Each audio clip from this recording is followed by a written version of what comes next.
Omuroberi wakorsi ukwegeti kya Gusii Stadium oikebirengo keganeri koba kegoikarigana kiribuna se wikere bosyo tochikoro omonyakonda ore korosi egeti kya Gusii Stadium kagochakega sese egeti kya Gusii Stadium kwene kibuna ngeikebirengo biganeri mona kerengo kie timu ya Shabana FC kojara koba gekwarigana chikosori chenka ase egeti eku kya Gusii Stadium ase eligi ya FKF Premier League yuera irege ka ketane tieme tinyebere korabune egeti kya bire keboikaro nukorende governor Simba Arati ngane kiribuna murobiri no chake bwango yiga.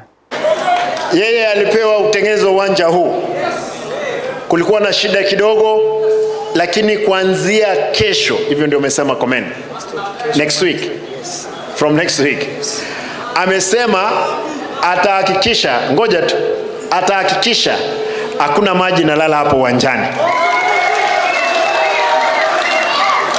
Ameniambia atahakikisha kwamba ameweka dawa nyasi ikauke, achimbe kwa sababu wewe ndio uliweka zile sprinkles, si ndio? Bwana Komen, nataka nikuulize ndugu yangu.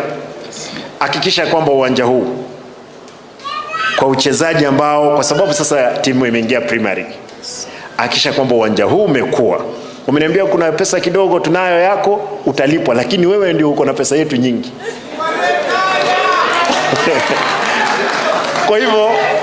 Kwa hivyo na kuomba yangu from next week vijana wako hapo wengi wapee walime hapa, vijana wako hapa